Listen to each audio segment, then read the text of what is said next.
Welcome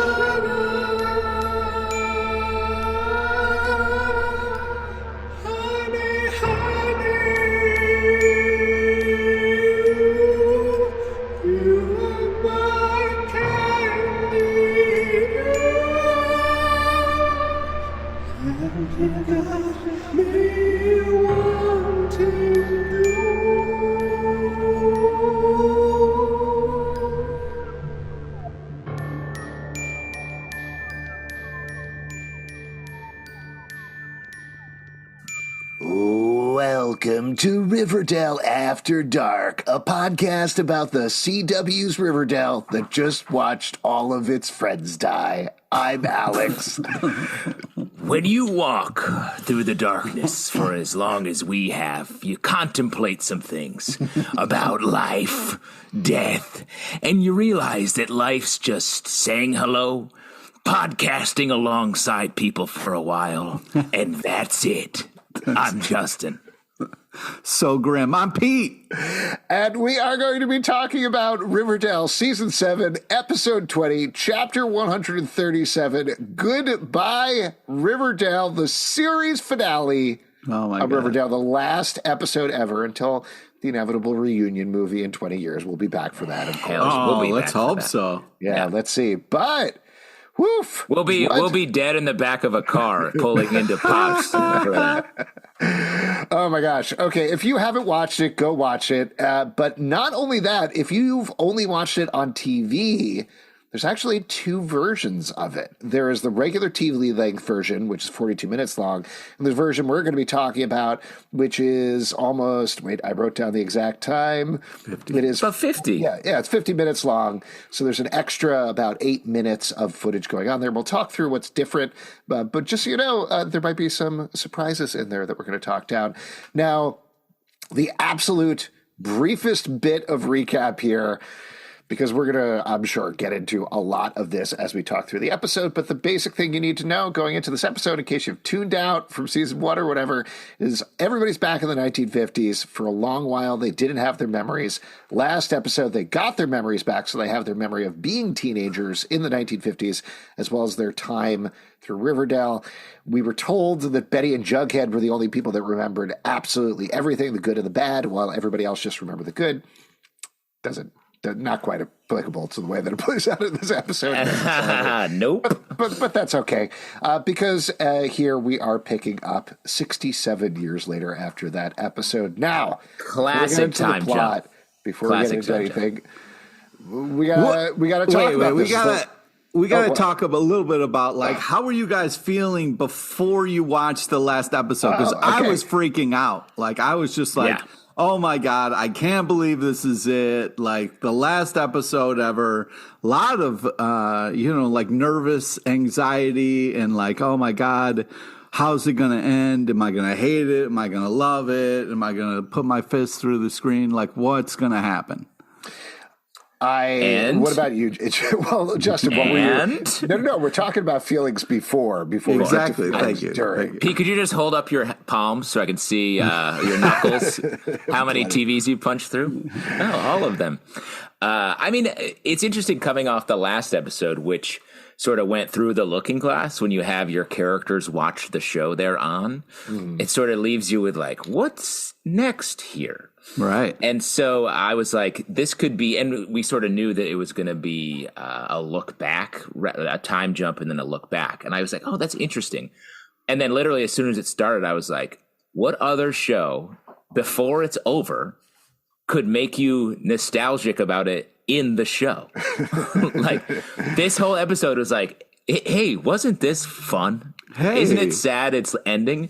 And the way they package that nostalgia about the show for a nostalgia about how our lives work, I thought was really genius. And it made the fact that the ships were less of a thing here fine. It made it perfectly palatable, and I loved this whole thing. Well, we'll get into that in a second. Yeah, I do want to. Do you not care about my feelings? I do. I just wanted to just quickly say that I agree with what you're saying. And also, like, interesting choice, right? To have Betty be the kind of person who gets to kind of walk around and be like, oh my God. Yeah, sorry, jumping. And just to be clear, that's your feelings before you were watching the episode. Yeah. I just thought it was.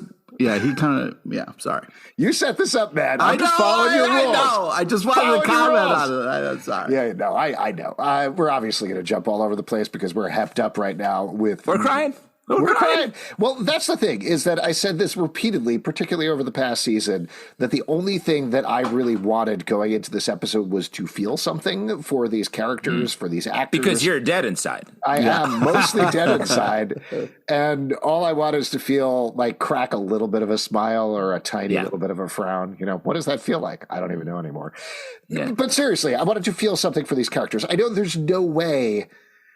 I legitimately cannot think of any finale in the history of television that was 100% satisfying to absolutely everybody across the board. There was no world where that was going to happen, and particularly on something that is ostensibly a teen show, which I know what you're saying, Justin, but there's a lot of people out there who are very focused on the ships, and that's the only thing they care about. Right. So I'm sure they're pissed right now. Like, and I get that, and I understand that.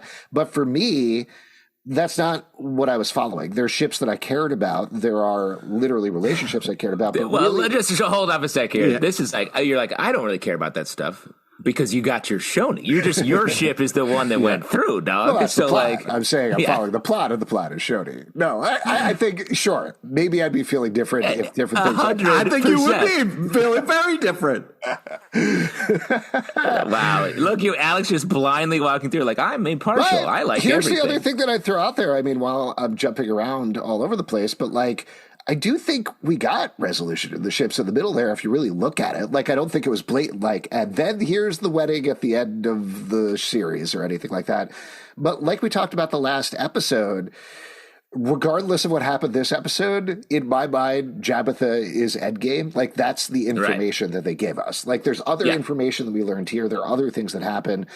But in my mind, that's where we ended up. In terms of that, it just wasn't blatantly like, and then they got married and then, hey, baby's the end, like it happened with some other characters.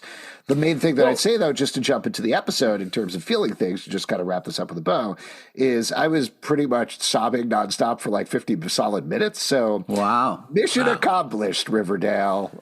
Were you guys like at all like in just kind of like having a moment before the episode started where you were like, I can't believe this is it? What is your agenda here? You're very focused on not talking about the episode properly. I'm not. I'm just. I would say that P was feeling emotional. This is years of our lives. Yeah, that's like, true. The episode is over and there's this feeling of like, oh shit, like it's what have I done?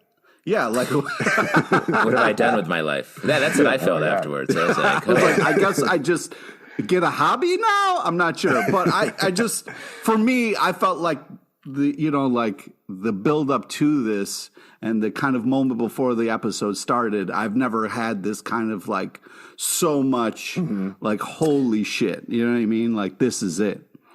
Well, yeah, I think so. Like, it definitely felt that way. And it's funny.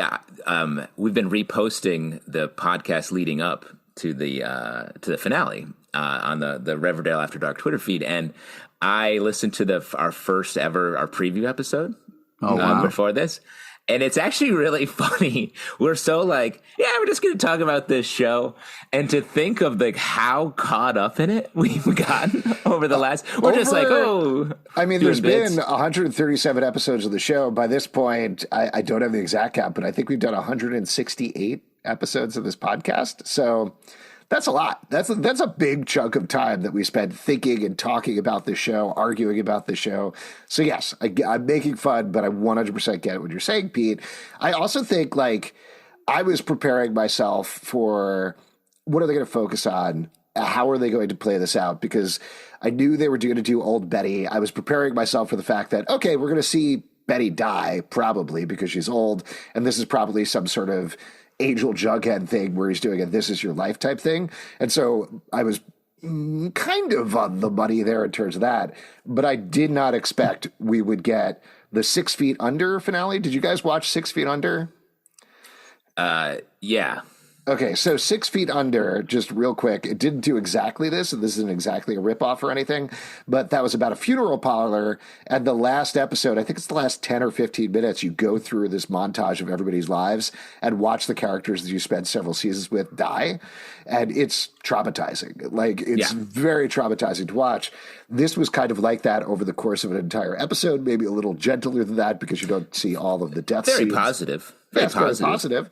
But the same sort of thing. Except for two particular characters. We'll get to that. Oh, my God. That's part of the bonus. If you watch the longer version. I was going to say. Glad we stuck around for the bonus. Put that in. What my the God. fuck was that? We'll get to that in a second as we probably walk through the entire episode. But yeah, I was emotionally prepared to watch Betty die. I was not. As soon as we hit Fangs, I was like, oh no. No, we're going to get everybody here, find out how every single character lived their entire lives. But of course, leave it up to Riverdale to be like, oh, you don't think we're going to go hard and do all this? Well, we are. We're doing everyone. The only person who escaped is Dilton, who we don't know how his life went. Yeah. Even Julian gets a nice little like, yep. Just vanished, basically.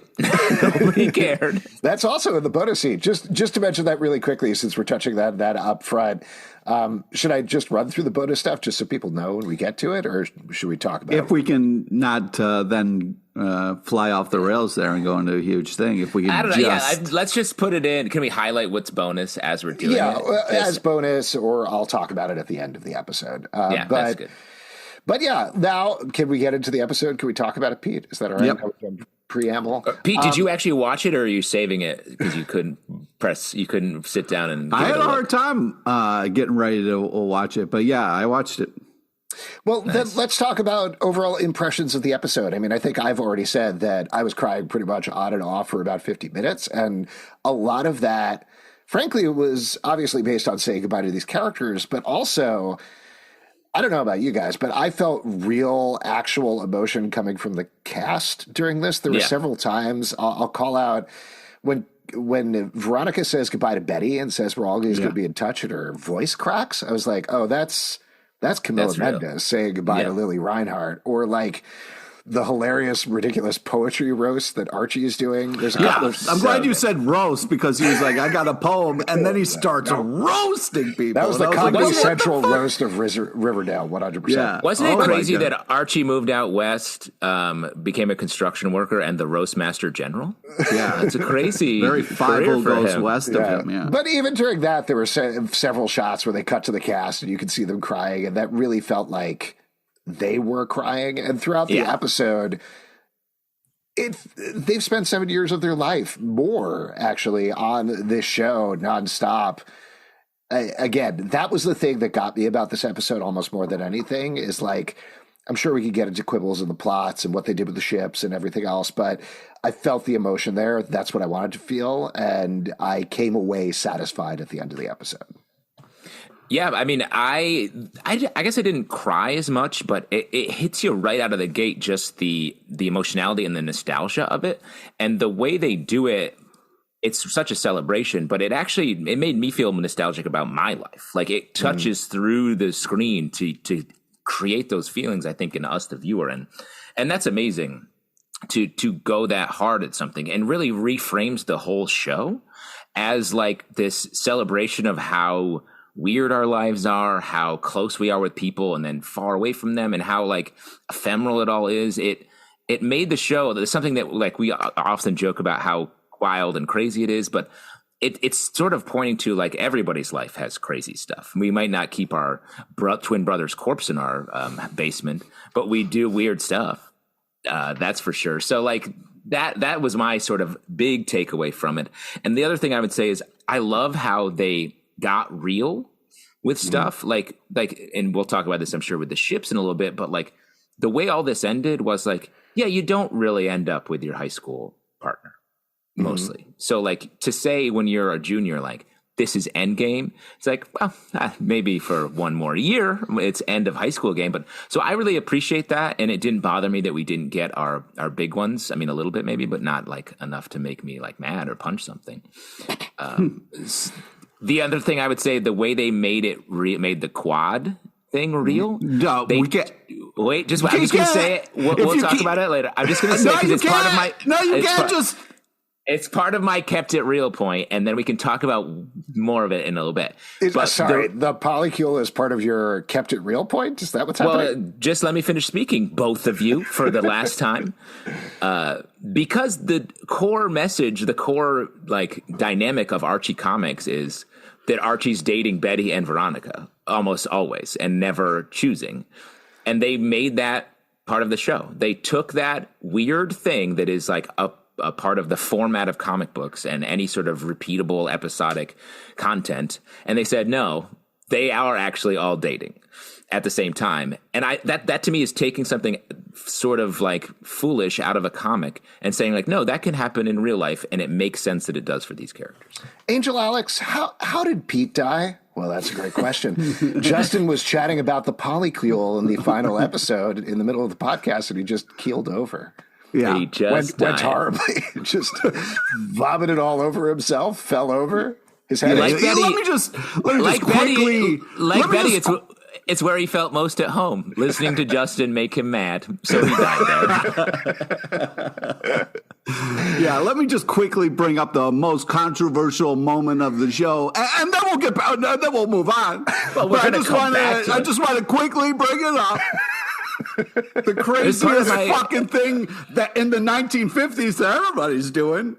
Just the quad move. Well, that's the thing. A lot of my family, a lot of my grandparents were in quads. Wow. Yeah, super popular. If you read between the lines of Charlie and the Chocolate Factory, that's what those grandparents were doing. Huge quad. Why were they all in bed together? Now you know.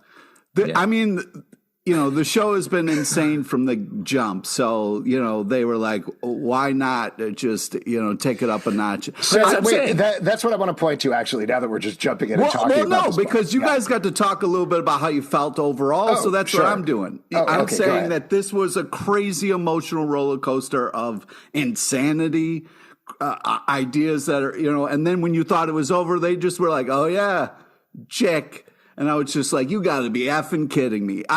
There was parts out loud where I laughed, I cried. I was like, go fuck yourself. It was a real Riverdale episode. You know what I mean? The idea of you swearing at your TV is very funny to me. Just to add on to these general impressions, one big thing that I was thinking about this episode and this season in general that I think has been hard for some viewers to take, and I do understand, is that it turned from plot to character. Like we started off the show, obviously there's characters, there's Archie, there's Betty, et cetera, but it was very focused on the murder of Jason Blossom. And what this season very much has been about is, we had this milkman murder in the background, and we had the memory things, and the fact that they're stuck in the 1950s.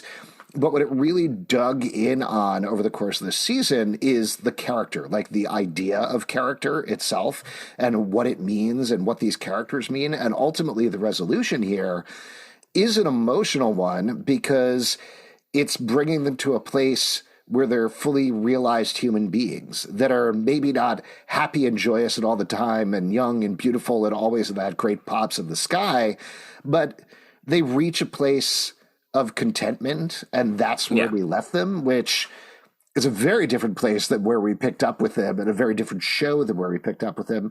But we're also 7 seasons down the road, And just to mention, without getting too much into the polycule thing, I do think one of the things that I appreciated about that is one last bit of Riverdale insanity in the final episode. But I also think, to take it one step further, is I do think it actually gets to the core of where the show started as a provocation, right? Let's take these pure, earnest Archie comics characters, twist them in a way where they're having sex and there's murder and there's things that should not happen in Archie comics at all. So to have the last episode end in a way where it's not like, we're going to finally solve this Archie, Betty, Veronica triangle, or the Bughead thing, or what's going on with Veronica or anything like that, but be like, nope, they're all good with each other. That's almost a provocation on Riverdale and your expectations on Riverdale. It's twisting them. It's turning provocation them, of Pete. It's a provocation of Pete.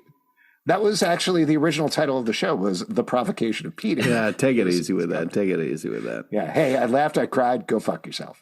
That's right. I mean, I agree with you. It definitely took the show, what it was built on, and said, actually, we're going to take sort of a longer view on all of this and tell you something bigger about what it's like to grow up in an American small town in any era, I think. And that's really cool. Partially that, but I also think what that ending did, jumping all the way to there, is it split it in two directions, focusing on... We got the realistic ending with old Betty dying and finding out how everybody died, find out how they lived their lives. And some of them were very successful. Some of them were okay. Some of them were not successful, but they were all like, fine, they were pretty good.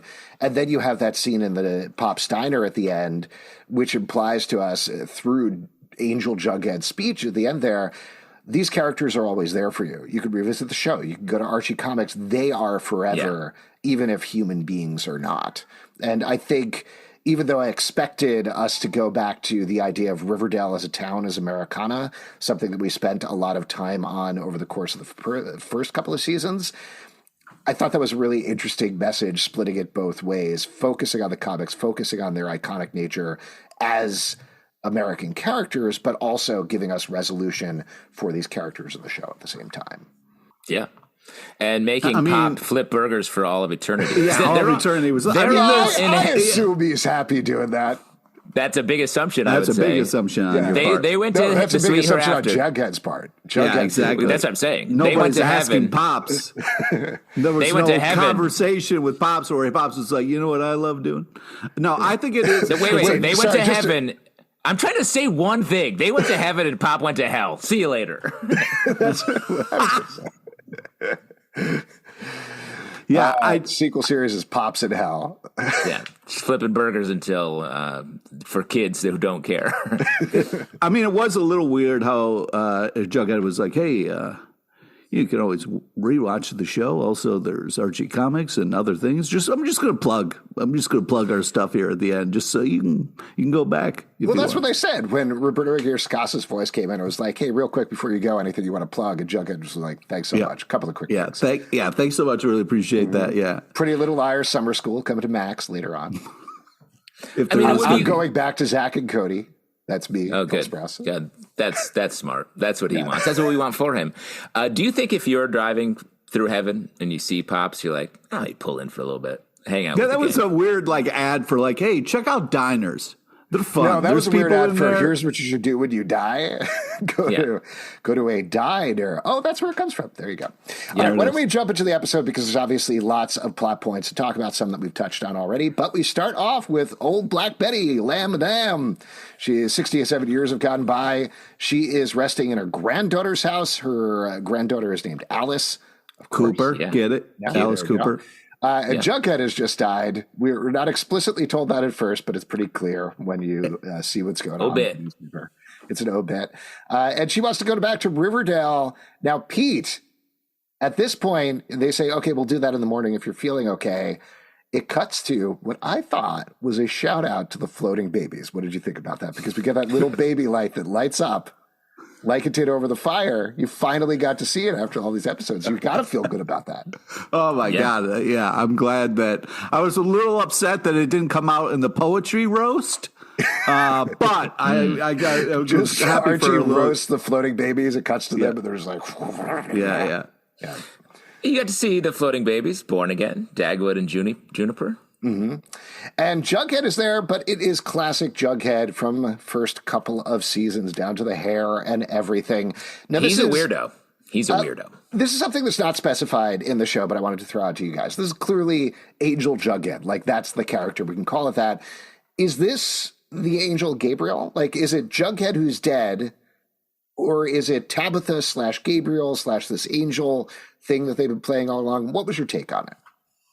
I kept trying to, because Angel Jughead was making interesting choices as far as being detached and not as emotional, which was sometimes a little weird in scenes where he was just kind of looking yeah, this is deep. And I was just like, what's his deal? Is he Jughead or is he something else? So at some times during the episode, I was kind of give me something, Angel Jughead. Don't just kind of blankly just sit there. You know what I mean? Well, I think he's the narrator. He's the one that's been narrating everything, right? Yeah. For all the whole series. And so this whole thing was written by an angel. Is that what we're saying? Yeah, that's what I'm talking just about. like all of our lives. Yeah. How do you talk to an angel? What do you think, Justin? Who do you think this was? I think this is, sort of a pulled. It's not a Jughead, not a human Jughead. It's like, we've seen multiples of Jughead. We have the Jughead who is typing out the stories in the sex bunker. So, like, I think there's a million Jugheads, and this one is sort of a deceased soul who is narrating the like. This is the Jughead who's sitting in the diner at the end when Betty walks in, telling and typing the story at Riverdale. Oh, okay. So you think that, well, here's where I think the separation is. The separation is because we have the 1950s Jughead sitting in Pop's Diner at the end. So to me, that's Jughead. That's the one who lived through the seasons, went back to be a teen, and then eventually died at 84, I guess, as a comic book publisher. So that's who I thought that is versus this is magazine publisher. Yeah, the all-seeing narrator. This is maybe the same angel that Tabitha was, that Gabriel was, maybe something else. But like you're saying, I do like the idea that whether Jughead, our Jughead, was typing this or not, he's the one that's been telling the story all along, because we do get that typewriter noise at the end and the finishing up of it. Going back to the classic logo, which I was hoping for, and we got. Yeah, that was great. Jumping back into the episode, Angel Jughead tells her that she can choose a day, any day, and she decides to choose the day that she had mumps, missed getting the yearbook. And what a come up for mumps this episode. Just so much mumps talk. Didn't see the mumps coming. Yeah. I really thought it was interesting. It's a choice, and it took me out initially, but eventually worked for me, for Lily Reinhart to be playing 86-year-old Betty or whatever it is, where she's talking like, oh, I'm an old lady. Like, she's not doing the old lady voice, but clearly the rhythm of her talk is old lady Betty. But I think over the course of the episode, as she starts to remember things, as she starts to remember her life, she gets a little younger there. So ultimately, I like the performance. It just took me out a little bit at the beginning. Well, I liked it because it was us. It's us watching the show, and it's her watching her life. And I think that sort of bright excitement and sort of emotionality, like I was saying before, like, because she's the old version, she gets to feel excited to see these people for the last time, and sad and nostalgic about it at the same time. And I thought that was a cool, even though it wasn't her in the time, I like that choice. I mean, take it easy with the us stuff. I wouldn't have been like, oh, my window. You know what I mean? I was like, oh, this fucking window. Here we go. You know what I mean? So, like, easy with the us stuff. What happened to your window? Pete hates his stuff. Yeah. You don't want to say goodbye to all your Who is your Archie? Who is your Archie, Pete, across the way that you were looked at thousands of times? A poster of Wolverine. Yeah. Pulverine Endgame. Well, anyway, she does look through and she sees Archie through the window. And then I think this is the only scene not from Betty's perspective, which was a choice again, where we get Archie talking to his mom about joining Vic's crew. A mention of Vic from a couple of seasons back. Yeah. He was the construction foreman, I believe. And he's doing Eisenhower's new work project. Mary thinks he's going to go to the Pacific and fall in love like his father. But what did you think about the scene, and what did you think about where we end up with Archie, kind of? Well, I really liked that first off, confident poet. I don't know if it pays off in his work, as we find out later, from a rhyming perspective. But I liked that this sort of set us up with like, oh, here's how the story is going to be told. We're going to go through each character and find out what happened to them, which I thought was great. But I think the biggest thing I noticed here is after this scene, and maybe for all of time, Betty's actually the Archie. We've been sort of following Archie for all of these seasons. And in this season, our eyes have shifted to Betty, and this finale proves that Betty's actually the main character here. So you're saying Betty Endgame for the show? I'm saying I think the takeaway, Archie, Bughead, all of it, Endgame, no. Life is Endgame. Well, And technically, death is endgame, really, when you think about it. yeah, probably a little more so than life, I would say, but I get what you're getting at. I like the ending here. I liked how they eased us into the we're going to find out everybody's fate thing with Mary Andrews, particularly because we get to see Brooke again. That was great. Did not see that coming. Yeah, and we find out that they were together until the very end. So we know this is a very easy indicator before we get into the really hard stuff very quickly soon after that to find out, oh, okay, we're going to get to see where these characters end up. Yeah. One other thing I would say is I like that we moved to senior year, sort of the end of senior year, on just a little time dash, which helps us not worry about the stuff that was happening in the last episode as much, and allowed for other stuff to happen that we hadn't heard yet, which made for a lot of great reveals, I think, over the course of this episode. Yeah, I just wanted to say, like, when, we see her kind of like realize that she's going to get this day, and kind of the first time she sees Polly and her mom, like, that was just really very sweet and touching. Like, I was like, oh, this is great. We're going to kind of get these moments with all these characters, like you guys are saying. And it was nice that it was like Betty looking back on her life. So all the BS or whatever that was happening at the time is gone, and it's this just moment of pure joy of like, I get another hug, I get to say I love you, I get to, you know what I mean? So it was like such a cool choice for us to all kind of like say goodbye through Betty in this way that was just kind of like, we're seeing it for the first time, she's revisiting it, so it kind of feels like a first time. And it's just I thought it was such a smart way to kind of like go through everybody and kind of go through this whole thing of like saying goodbye, getting their kind of like what happened to them, all that kind of stuff. So I was just like, from the get, I was like, oh, this is going to be emotional. This is going to get me. And like, oh, I'm so glad that this is how this is going down. Yeah. Except for the part where, we watch her die in the car. And then there's kind of a moment where they're looking at each other like, what do we do now? I was like, we could have caught that a little early, but like, other than that, you wanted just one scene of the like old Betty's body rolling out of the car and then skidding away from Pops. Oh wow! You think that they just kicked her out the door? Like, finally, she wanted to die here, I guess. Let's leave her. Leave her there. I don't know what's going to happen in the next. parking lot. Yeah, definitely. Or they could have like Weekend at Bernie's to her a little bit. Yeah, that's what I was thinking. Just got her in the door. Because a lot of people will be like, she died in the car. I mean, it's like they should have rolled the windows down at least. Her head would have been hanging out the window. I mean, like a happy dog. I really liked. I think we all predicted. We had two predictions. That Alice was going to jump on the back of FP's motorcycle or land a passenger plane, marry a random guy and die in Europe, I guess. I think those are our two predictions. That and story one of about them her landing the plane was pretty badass, though. That was pretty cool. Here's what I liked about that. Like, I understand what you're joking about here, Justin, but what I liked about that is I could picture that as a Riverdale episode. Like, 100% yes. Alice is like, I'm a stewardess now. And she's on a plane. The pilot dies. She has to take over the plane. Guy asked her to marry her. I'm like, sure, this is season 8 is where we're watching right here. Yeah. And I like that aspect of it. Also, in terms of real emotion, two things that I'll mention. When I talked to Major Amick for my day job, she specifically called out the scene and said how special it was to spend one of, if not her last day on set, with Tira Scobie, who plays Polly, and Lily Reinhart. Just like she was like, having my girls back together with me. Very sweet.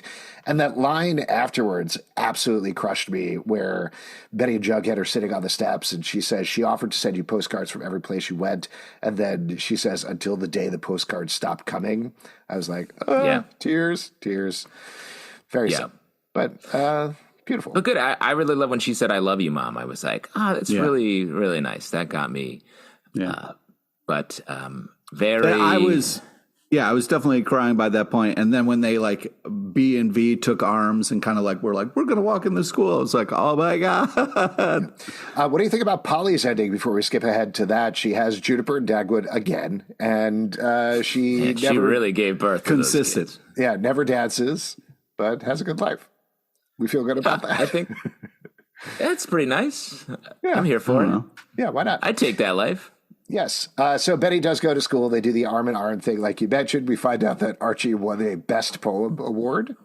Good for him. Very happy. Would love to hear that poem. Yeah, that was a thing that happened in school. I remember that. Here's the thing. At this point, my Barchi level was very high. When she's looking at that trophy, I was like, Barchi's strong. And, that was the last I'll of that. have something to say about that later on. Oh, great. What a tease. Yeah, a little bit of a tease.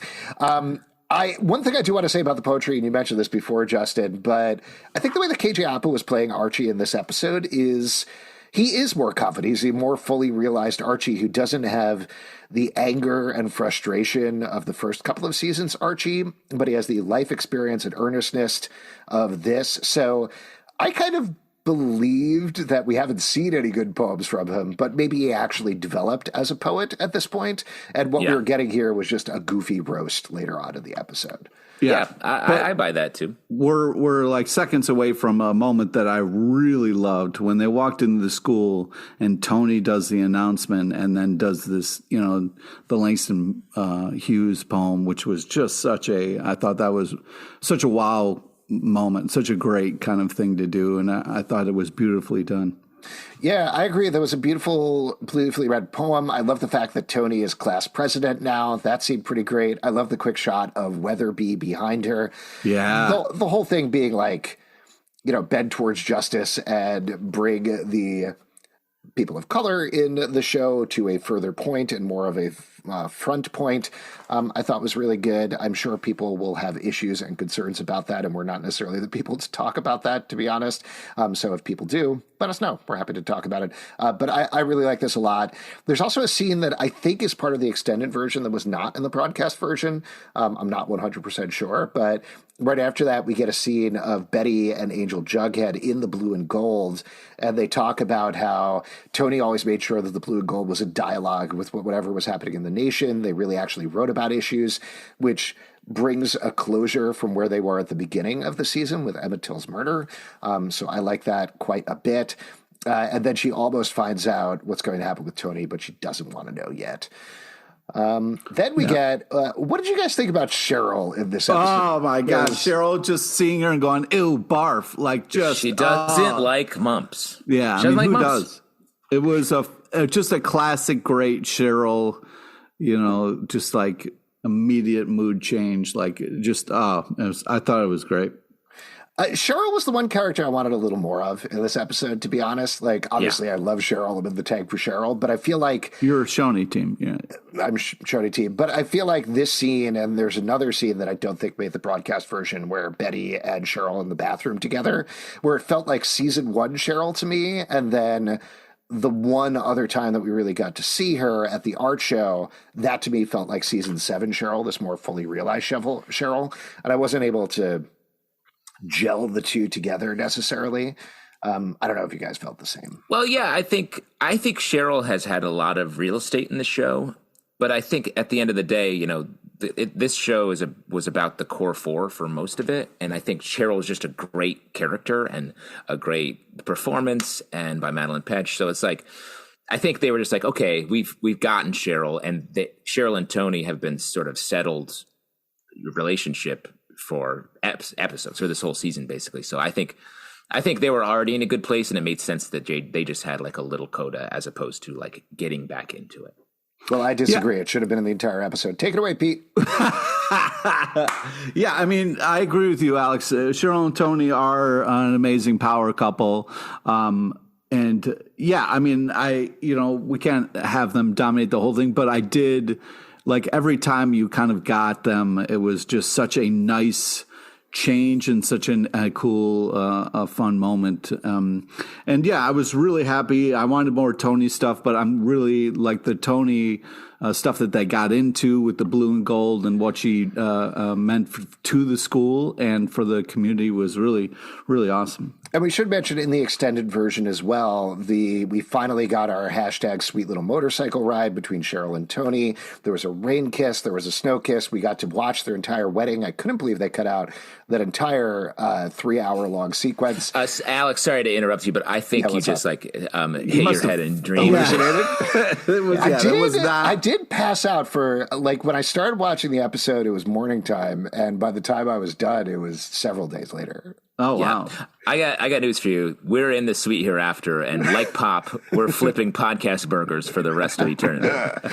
Well, anyway, that's what fanfic is for. Let's make it happen, folks. Man. So then we got our first big gut punch. I know we mentioned it before a little bit, but we get to Fangs. We find out he made not a hit single. It made it to number 8, but it was called... That's pretty good, guys. A little harsh on Fangs. I don't know. Pete wrote that Planet of the Bass song, right? And that's doing pretty well. Nice. Hashtag internet. Anyway.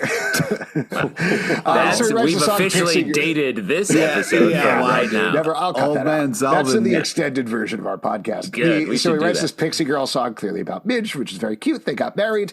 And Betty immediately, this is one of the first things she outright remembers about what's going on as her memories are coming back to her, is that Fangs died 4 weeks later when his tour bus, the tires blew and the bus crashed, and he was the first one to pass away. That was brutal because she was like, oh, I'm so happy for Fangs. And then Angel Jughead was like, actually, the tour bus took a horrible turn and they all died miserably on fire. And you're just like, Jesus. It was harsh. Also, they were so specific. It wasn't like after a while, it's like, nope, 4 weeks from today, this dude's blowing up in a van. It's like, wow.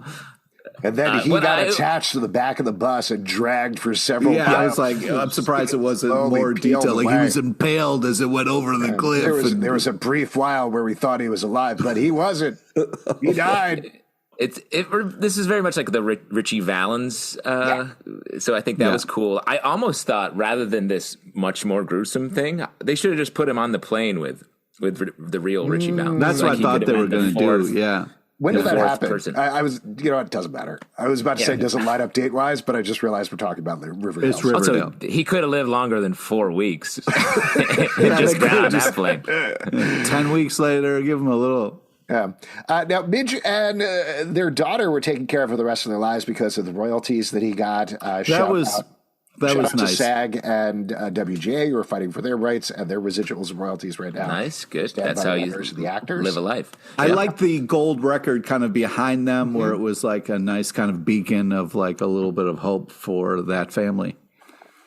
Yeah. And then we get the next one, less gruesome, still very sweet and sad. Kevin and Clay invite Betty to lunch. Loved having them see a scene of like Kevin and Betty together, which we haven't gotten in a really long time.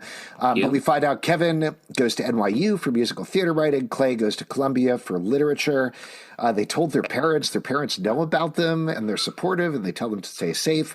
And ultimately, Clay becomes a tenured professor at Columbia. Kevin started an off-Broadway theater company. Then we find out Kevin was 82 when he went to sleep and never woke up.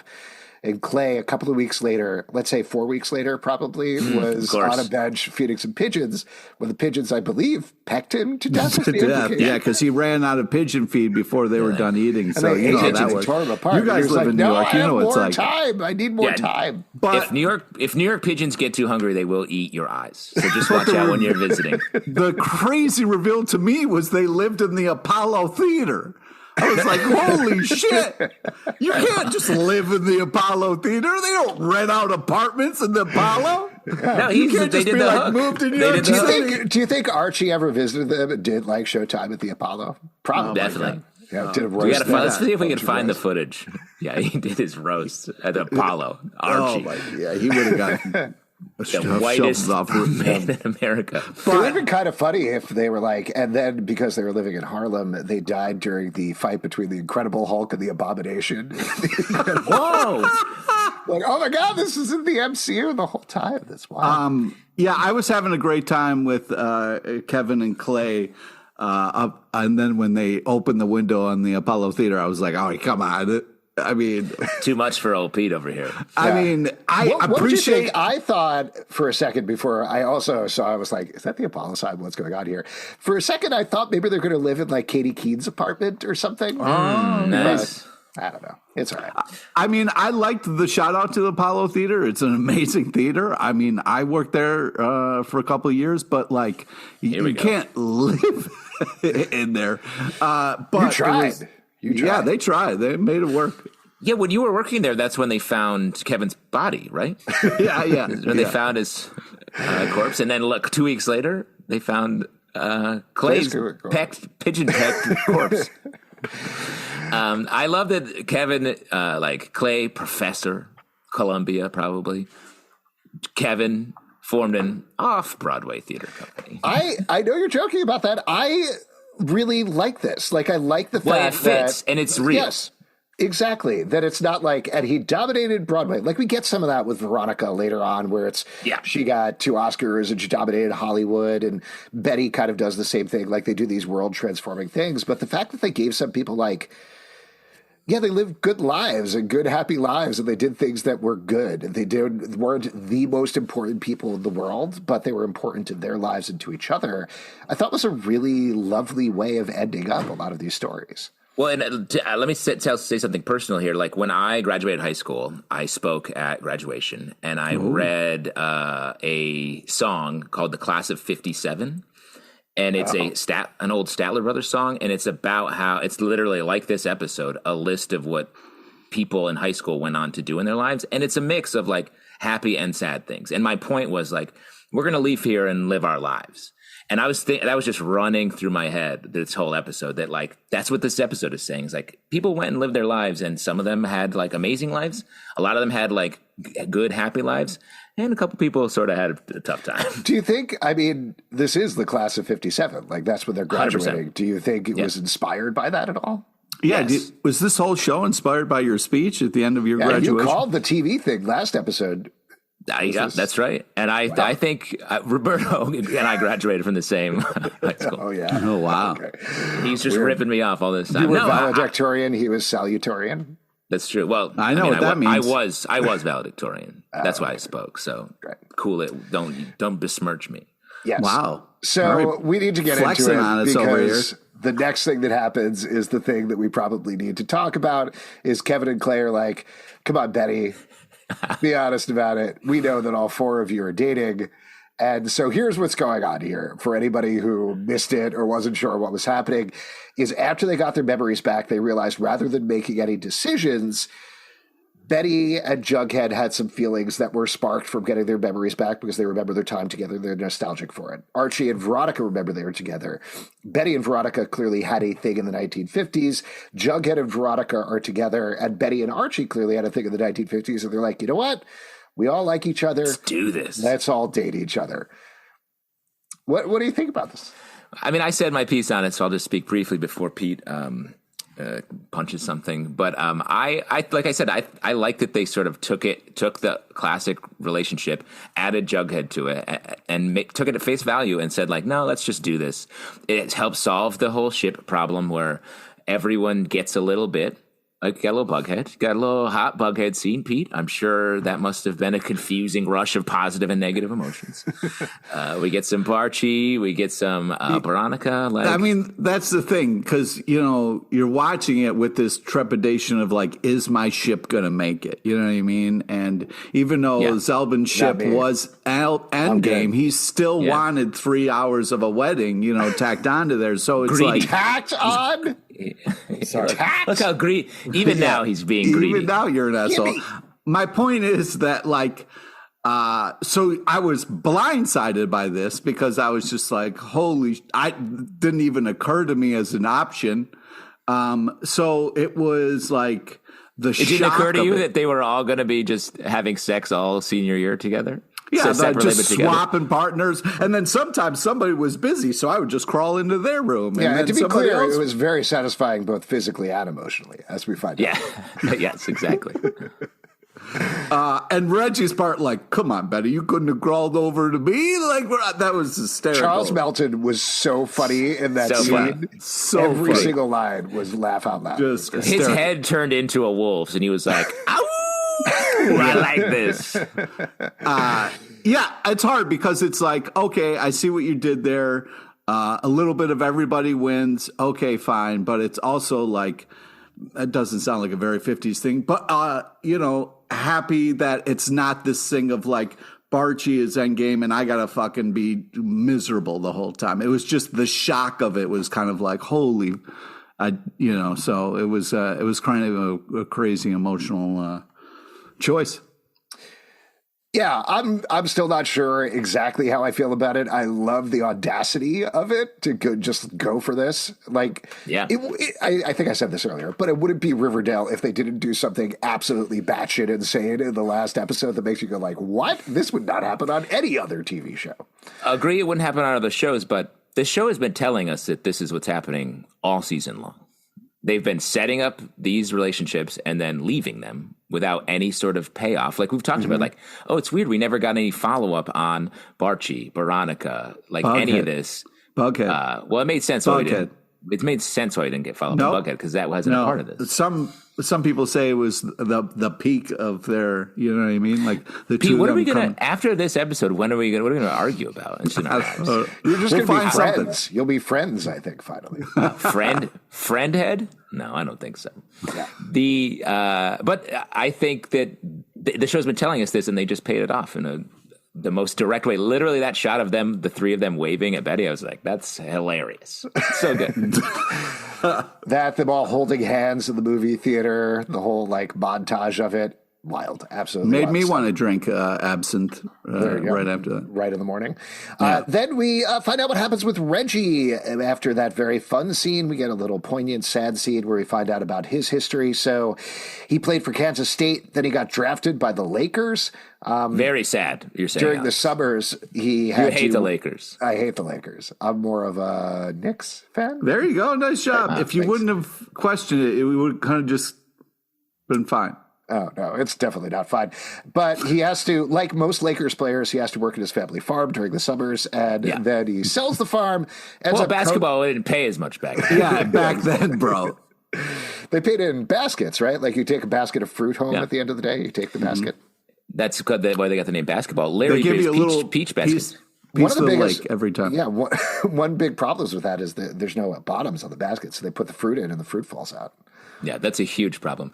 Larry Bird, famously, during the summer, he would go back to his hometown and help old ladies reach stuff on tall shelves for money. Wow, that's cool. That's how he charged them? Yeah, he charged them. Well, he got it as a service. So he ends up having two sons. They end up working at the Mantle family used car dealership, and he ultimately is buried next to his wife and parents in Duck Creek. Easiest bet on this show is that Reggie is buried in Duck Creek. Yeah, that's all Do you think that he's buried dude talks in the about. creek, like under the water, or on the side of the creek? It's a Duck Creek tradition to just throw corpses into the creek itself and let them float down to wherever they go. The implication is he was pecked to death by ducks, right, at Duck Creek? Yeah.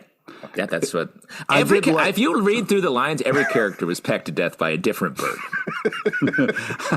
I did we should be naming the birds as we go, by the way. Yeah. All right, from now on.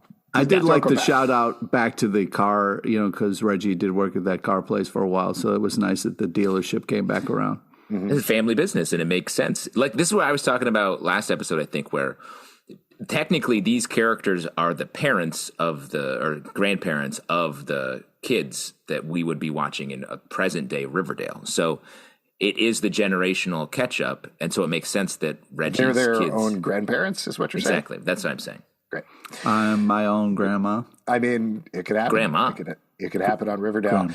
The next one up is Veronica. We get a quick scene, which I believe this is extra as well, where she calls Peter Roth, who is the former head of WBTV, and says she wants to produce movies. And then we get that line that really broke me. Doesn't matter how far away we are, we will always be in each other's lives. I promise. Again, 100%. Camila Mendez telling Lily Reinhart that killed me. Really sweet. Can we? Yeah. The absence thing was kind of insane, right? I'm not just the only one that's what like. Was that about? Was that what was that about? Like, why are you just a absent morning in the cocktail? morning? Yeah. Was that a shout out to Casey Cott getting cast on Moulin Rouge on Broadway?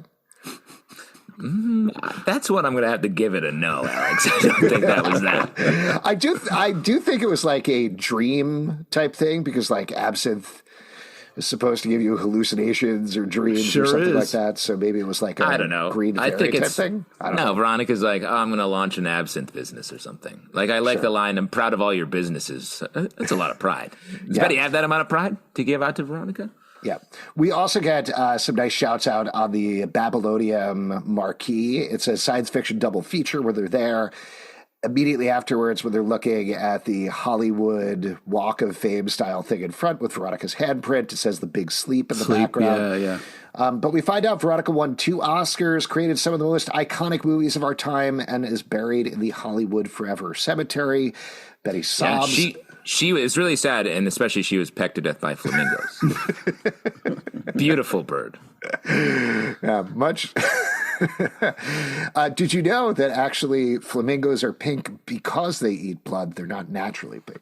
That's right. That's exactly right. Yeah. Careful. What did you think about Veronica's end? This is like the first, nothing against the other characters, but this is the first really big one that we get. Like, this is the first of the core 4. Veronica, technically, I guess, goes first. How'd you feel about her ending here? I thought it was nice. It definitely felt like the position Veronica's had as the show's gone on, where she's like the least front and center of the 4. And so I think her life and death were just sort of like what you'd expect, not a ton of drama. And we don't get a huge amount of emotionality as we're talking about it. I did really like seeing her kind of like, in the power suit shot was really cool, kind of running things in Hollywood, which I thought was a nice touch. And then the fact that they're like, she won 2 Oscars. So great, right? They gave us all of her drive, and the Babylonian all makes sense. And they kind of steered her in that direction. Did you see the movie posters behind her? What it were was they? The Comet, the Comet 2, the Comet 3. Like, she really made a franchise. Yeah, W.E.B. Du Bois was constantly like, make me the new MCU. Just big money for W.E.B. I agree with you. I think you made a good point earlier, in all seriousness, about Shoni, that they kind of ran out of runway for that plot line. Like, they got to a place where the characters were settled. There's more stuff for them to do with the plot, but in terms of the emotional arc, it was kind of done about halfway through the season. And I think it was the same thing with Veronica, is they already hit the natural endpoint for her. Like, there was more plot things to do in terms of getting her back to Hollywood. And obviously they wanted her on the show, performing and everything. But yeah, I don't know. Do you think they could have planned it out better so it was a full season arc? Or are you okay with the fact that they were just kind of cruising for the second half of the season? I'm fine with it because I like the choices they made. I think refocusing the show on Betty specifically was great. She sort of had the most to go through, I thought. And I don't mind that Shoni sort of settled work. I mean, we get this great scene that I think was still really nice with them. Yeah. Coming up next. And then we get to Shoni. Shoni are having an art show, beefcake and cheesecake. They've drawn all of beefcake and cheesecake. Who wouldn't want to show up to that? And I love this. I loved Cheryl's speech about there's no separation between our art and our love, finding out that Toni has collected Black Athena. They've started publishing it as a collection of critical essays. And I thought their ending was really awesome, too. I felt like a lot of care put here for a ship that is really, really, not just for me, I'm speaking like in terms of the show, is a ship that is very important for people in terms of their coming out journey, in terms of how they've identified on screen. And so to say Cheryl had an incredible career, her art was shown in galleries and museums across the country. Toni and Cheryl stayed together. They settled in Oakland Hills, lived as artists and activists. They had a son together, and how they died was peacefully after living full, gorgeous, sexy lives. Jughead's look when he's saying sexy, I was like, all right, dude. Okay, Angel Jughead. Down a little. Yeah, Angel Jughead got a little creepy. Heaven doing like a little hobbita, awooga. I would have. I'm glad that they kind of talked a little bit about Toni. It seemed, a little cut short because that magazine sounds amazing, and I hope people all save that because that would be a collector's item for sure. But I wanted to hear a little bit more. Boarded. You got it. Bag and board one. Well, again, in the extended version, there's a whole day, I think, where they talk just about Black Athena and its impact on the world. Yeah, you got the 25-hour cut of this episode.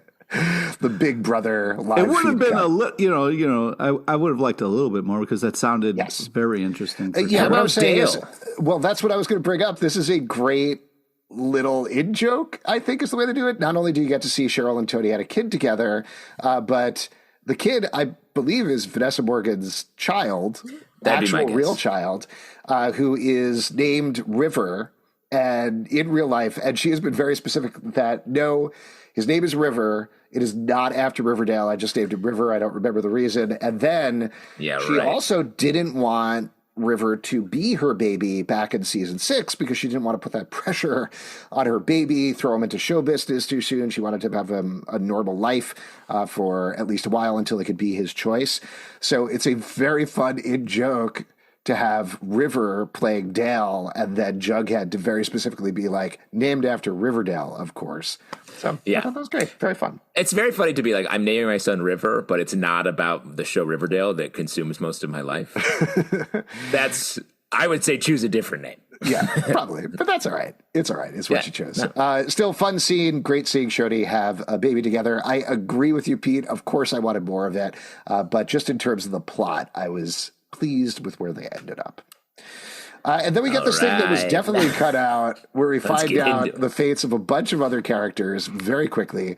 We find out they cut out Nana Rose, who's still alive to this day. I believe so. So here's, in case you missed it, and again, I don't know exactly what was on the broadcast version, but I believe this whole scene was cut. We find out that Julian was a lost soul, died in Vietnam at age 28. We find out that Nana Rose was reincarnated multiple times. And they don't say that she's dead. No, exactly. They had to give no other context. They've been going through saying everybody who's dead, and they specifically say nothing, which implies that she's still alive. Principal Weatherby and Mrs. Thornton got married. We don't find out how they died, but probably from getting married is the implication there. Very deadly. No, they got pecked to death by ravens, robins, and Nana Rose. Looking up a list of birds here. Yeah, and Nana Rose came back as a bird and murdered most of these people. That's what you don't know. Yeah. And then, how about we get what the fate of Mrs. T and Dilton Doily is left twisting in the wind. Are you kidding me, people? Dilton didn't even get a hug when she went into the diner at the end. She just kind of put her hand on the shoulder and was like, oh, hey, what's up, Dylan? Yeah. She gave a little nod to Ben Button over there. Yeah. Who's going to come back as a much younger man anyway. We know that. Ethjamin Mutton will be back. We are avoiding talking about the most insane thing that happened in the entire episode. More insane. The hero of Riverdale. You guys called it since day one. Hold on. So this to me was wilder than the polycule. Like I lost my shit. Agreed. I had a hard time refocusing after this happened. So last episode, we found out that Frank Andrews, Uncle Frank, and Tom Keller were in an illicit relationship together. They had both been two of the most homophobic characters over the course of this past season in the 1950s, but they were together secretly, as we found out, as Kevin found out. This episode, we see them at the bar together in the dark room at the art show, and they're like, oh, what happened to them? I'm sorry. They were stabbed to death by a hustler named Chick. And that's where they leave it. Wild. Absolutely wild. Chick, the true hero of Riverdale. Yeah, I mean, sometimes heroes go bad. Don't blame us for saying that. We didn't know this is where it was going. You guys called it. You guys were the ones who were like, keep an eye on this Chick guy.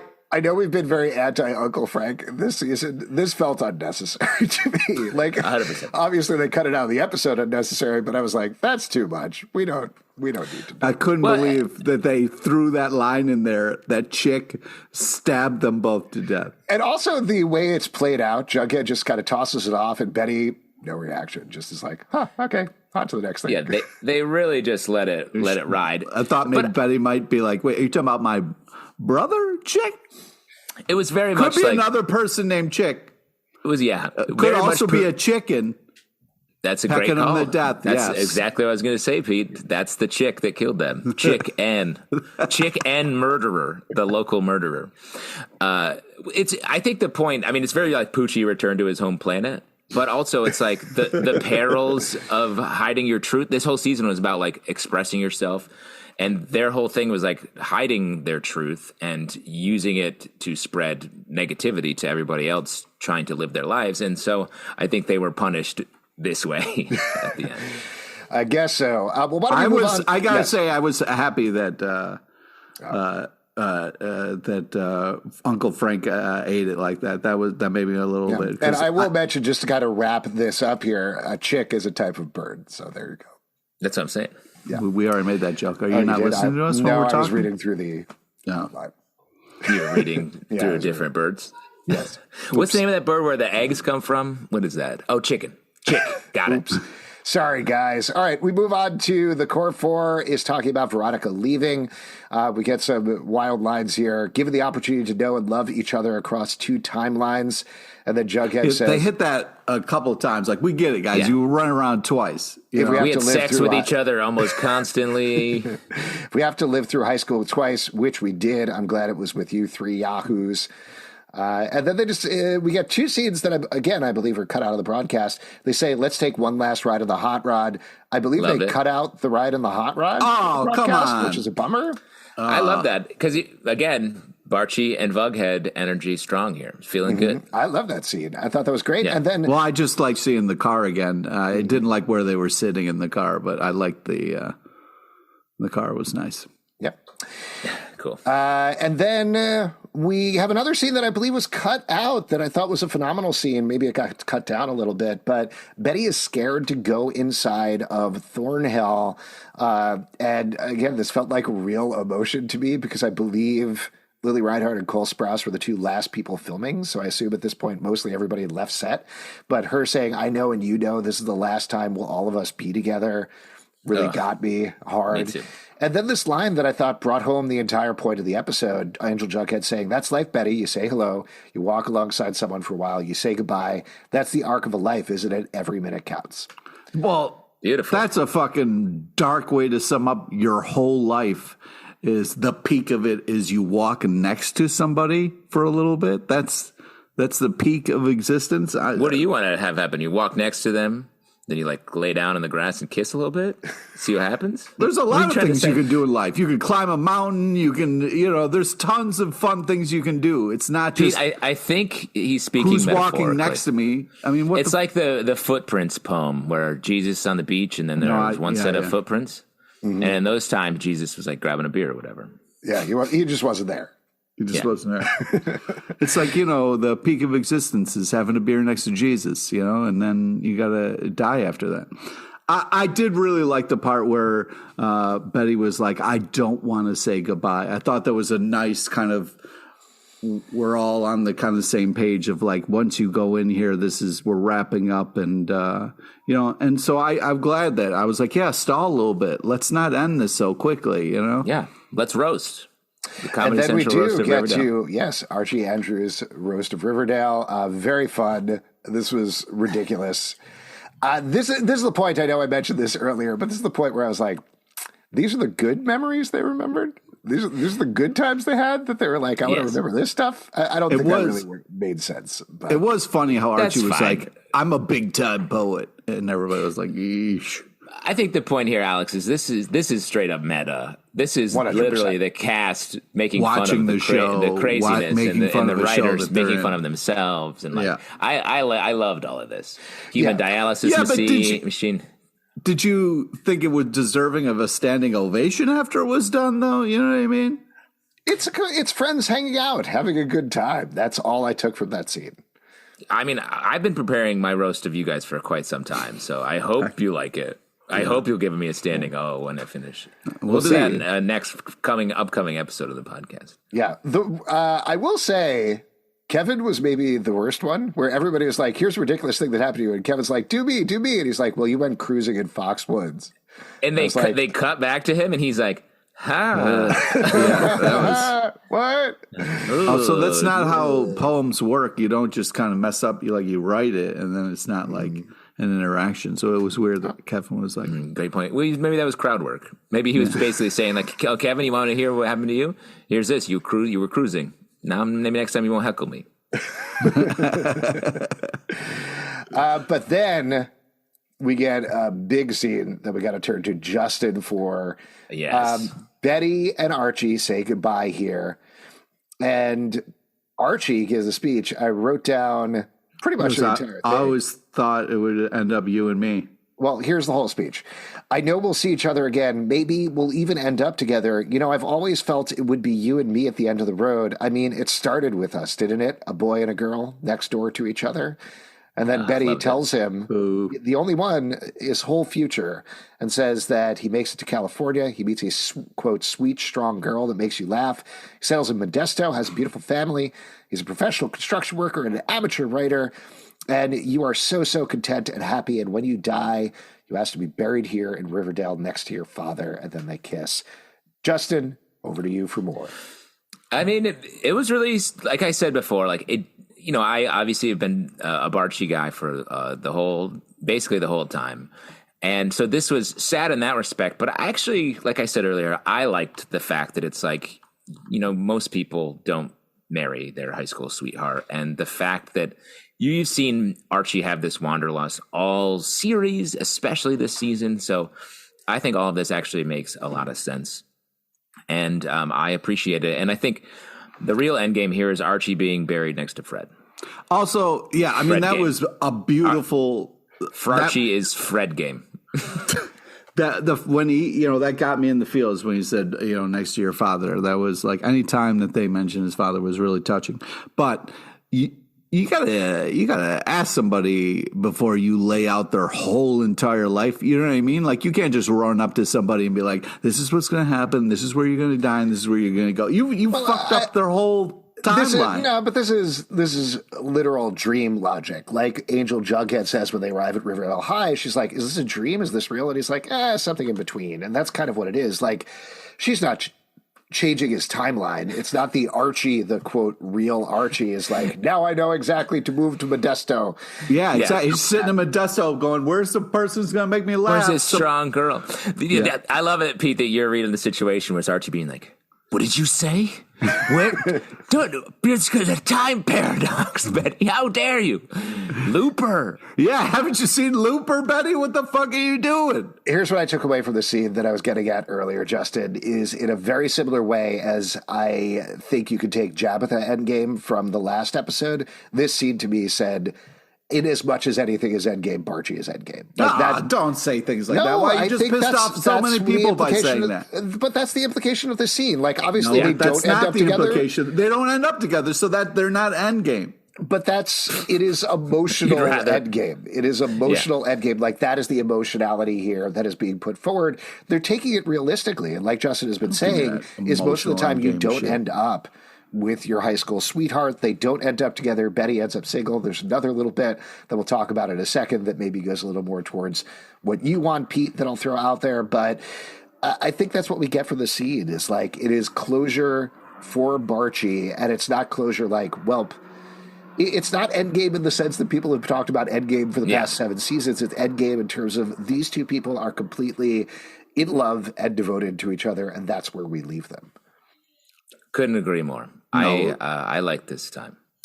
And you're putting a lot on something there. But Pete, why can't you'd rather that there's no end game for any of these people? There is no end game. That's what this episode was about. The 4 of them traded partners for a while. Everybody got a little fun, and then they all went their separate ways and had separate lives. That makes you happy. You're saying if you can't win with Bughead, then no one can be happy. Yeah, you're goddamn right. That's kind of what they did. Like, they moved all the pieces into the final configuration and then tossed the board. They were like, listen, everybody goes the Pete ending. How can you say he went to California and then had a whole family? Yeah, that had nothing to do with Betty. Right, but we don't see that. I'm talking about in terms of the show, what we see in terms of these characters that we followed all along, that's where we end up. Even if you want to take, you can't say they had a nice moment and that's the end game. That's just not... I'm saying if you want to take it that way, you can take it that way. Yeah. I'm not saying that's definitively what it is because it's open. It is. You can take your own. Like, I'm sure you could point to something that happened this episode that goes to Bughead as endgame. I mean, I don't know what it is because I don't think there was anything, but I'm sure you could come up with something. Pete? Should we get into what at least I think that thing is? Because we're getting rapidly to that point. So Betty realizes she needs to see one more person, which is Pop's grave. We've talked about this. Pop. Sorry. Real quick. Archie was pecked to death by a bear. Don't usually see bears with beaks, but I'll take it. They have them out there in California. And we find out, as we mentioned earlier, Pop is in hell making burgers and shakes for teenagers. Great stuff. I love going to... I didn't want her. I was like, she's like, one more stop. And I was like, oh my God, is this really going to happen? But I did think that Pops, that was a really nice. What did you think it was going to be? A grade that said Bughead? Yeah, something that has to do with Jughead. And she was like, before I go, I just have to talk out with Jughead about what our big blow up and just kind of clear the air a little bit so people can get out with their lives. But I was very happily surprised with how emotional the going to Pop's grave was. And it was nice to see Pops get some love at the end. You know what I mean? I feel like he deserves it. Especially because he was born in 1881. Did you see that? I was like, yo. Yeah. Do you think, that said, he died pretty quickly after the timeline we're watching. Do you think he couldn't live without Fangs? Is that what happened? Yeah. Yes, exactly. 4 I weeks. guess reverse. He heard the news. Never he mind. heard the Fangs news and was immediately perished. He got pecked to death by a chick. Yeah. Right? No, we already covered that. Oh, we are. Okay, we already covered that. No, we already covered that. Then we get a conversation. We find out how Jughead died. We got a little hint of it earlier, but Jughead died in 84. Unlike my theory that he created Archie comics, he actually created Jughead's Madhouse magazine. Mad Magazine. Yep, there you go. What seems to be an amalgamation of Mad Magazine and Archie comics a little bit. It says mostly kids and teens read it. And then we also find out about Betty, that she, after her book became a bestseller, she made an advice column, then created a magazine called She Says that was the go-to source for hard truths. She never got married. She adopted a little girl named Carla, who had Alice, who we met earlier, and she says, that's my true legacy, my family. You were going to say something, Justin, it looked like. Do you think that the Jughead sideburns when he's working at Madhouse were a shout out to you, Alex? Absolutely. Famously sideburned? 100%. Yes. I think in the same way you called the TV watching thing a couple of seasons back, I started having sideburns to influence Jughead. Nice. I like that ending for him. I thought that was great. Even it was good. It was appropriate and fun. And then how about Betty? Nice if maybe they had like a little bit of a discussion about their relationship. You know what I mean? They did. They followed it up. I saved that for when we were done talking about their endings, because they immediately followed this up with any regrets about not getting circled. And it cuts to Jughead. Angel Jughead is looking directly at Betty and says, sometimes. Yeah. Pete, it does. And that's why I was like, please give me more. Please say something. But yeah, I did like the sometimes moment. I thought it was a nice little... It was nice. I think it fit their relationship because, like, was Bughead a thing? Sometimes it was. No, it was a thing, you fucker. Don't say sometimes. I'm sorry. I've got to get all these in. I got to get these in. The look on your face after you said that, you're like, what's he gonna I got to do? get these in. This is the last chance to really roast you on this. Like Archie, I'm a confident poet when it comes to Bughead roast. Confident poet. How about Betty's shag haircut as she's running She Says wild. magazine? That was a wild I was like, who is that? Oh, it's Lily Reinhardt. Okay. It looked so different. But I like this. I do agree. The whole I thought they were spaced, and I thought they maybe were going to nod to it a little bit more. And this is a little treat for you, Pete. I thought the point was maybe they're both in New York. Maybe they did get together a little bit. I thought they could have left that door open a little bit more. Because they, why not? Neither of them married. It felt like it was right there on the table, and they didn't do it. I don't know. I'm sure Bughead fans did not at all, but I liked the subtlety of that moment. Like you're saying, I think it left open to extrapolation of exactly what went on there, whether it was Jughead in some sense carrying a torch for Betty a little bit, or thinking, what if we had stayed together or gotten back together? Betty clearly did not, I think, at that moment, but I don't know. We got to hear about, all these people's, these throwaway lines of like, oh, they died in Vietnam, or they did this and that. And, like, give me a little something of like, hey, we were both in New York. We had some fun together and whatever, just something. That'd be enough for you that they. If you got two people living in New York who have a ton of history together, you guys didn't have lunch or anything, like nothing happened. You wanted to see them have lunch? Give me fucking something. I will say, Fee, on your side, I agree with you. If they had said, like, I really enjoyed our yearly coffees, or something like that, or just like the fact that we could, You and know, when we solved that murder, that serial killer murder. Yes. Hey, Did you like, Pete, there was though, so much crime in New York. We really, in the extended take, there's 67 years of them having lunch together. You should really check it out. They kind of love it. The different soups they have. You're gonna love it, Pete. Oh my God. They're gonna be like, hey, remember when we created NYPD Blue? You know, like that is a weird swerve and a weird dream. In the continuity of Riverdale, they were Steven Bochco. That's right. Great. And Pete's greatest way of showing affection is creating a gritty cop show together. NYPD Blue is Endgame, as Pete always says. And I should say, Betty and Jughead were pecked to death by each other. Then we get another thing that, again, I believe was cut out of the broadcast version, where old Betty drives into Riverdale and proceeds to do Good Night Moon for all the sets of Riverdale. Yeah. I was like, if there's one thing you could have cut out of this, it's Good Night House. We saw like 9 shots of Cheryl's house. I was like, okay. I didn't want it to end. I didn't mind the fact that we're taking a little bit longer just to kind of acknowledge even set pieces or whatever. I was like, yeah, like I'm not ready to go yet. What did you think about one of the most important characters in this episode? Young Alice's boyfriend. Husband, maybe? Possibly. I thought it was boyfriend, but I don't know. But partner, I guess. What was his name real quick? Just real quick, Justin. What was his name? His name was Betty's corpse driver, I believe. Yeah, I'm not sure why he was there other than to be like, I think she's dead. I guess I don't think she's sleeping. Exactly. I was like, okay, doctor boyfriend over here. I think it was to put Betty in the back seat so she could die not in the passenger seat. I mean, for real.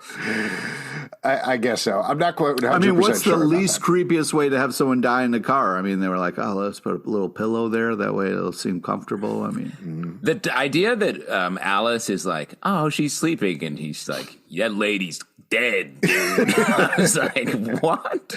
Awkward ride back to the city, I gotta say. Oh, my God. They got a long ride back with a dead lady.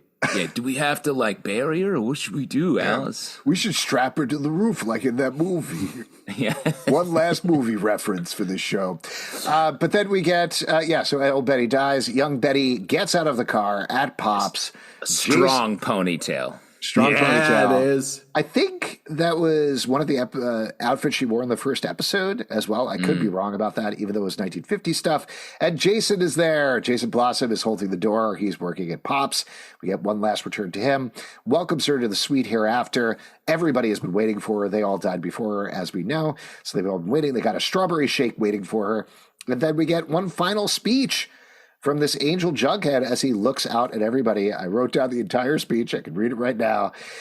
We'll leave them there, I think, where they're forever juniors, forever 17, always grabbing a burger or a shake, always going to or coming from some dance, talking about school, the big game, who's dating who, homework, whatever movie's playing at the Babylonium. You know, the moments that make up a life. It's where we've always been, in this diner, in this town, in the sweet hereafter. So if you happen to see that neon sign some lonely night at the end of the long journey, that journey that every one of us is on, pull over, come on in, take a seat, and know that you'll always be among friends, and that Riverdale will always be your home. Until then, have a good night. Great sign off.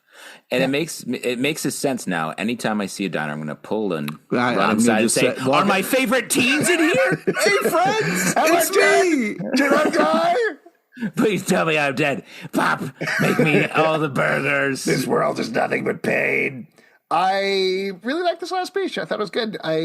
Like we talked about, I think it brought together the themes of the season. Maybe not necessarily the entire show. Like thinking back to Jughead's opening narration from season 1, I don't think it was like closure to that necessarily. But still, a sweet, sad sentiment that leaves us thinking about our lives and their impact on other people. I don't know. That's what entertainment and TV is for, guys. Yeah, I think it's really about somebody driving by a sign and then keeling over right inside of a diner. You know what I mean? Like, really, and it's important to note she was the one non-bird death. That's true, and that's important. It tells you didn't see is below the shot. There was a poisonous bird that got her. Poisonous bird. Poisonous bird. Yeah, just had poison on its beak and just Poison on his beak? Wow. That's the show I want to see. Until then, have a good night and watch out for poison-beaked birds. Bye, Riverdale. Ha-cha-cha. So there you go. Macau. That's Riverdale. All done with that. Would you guys, any final thoughts before we wrap up with the show forever? Or should we keep talking for the 35-hour cut? The big note I have here is I feel like I'm dying. Is that normal? Is that normal? When it was over, it was kind of a sad feeling of like, oh my God. You mean a giant hole in your heart and television schedule? Yeah. I was just kind of like, well, I guess I live now. I guess I just move on.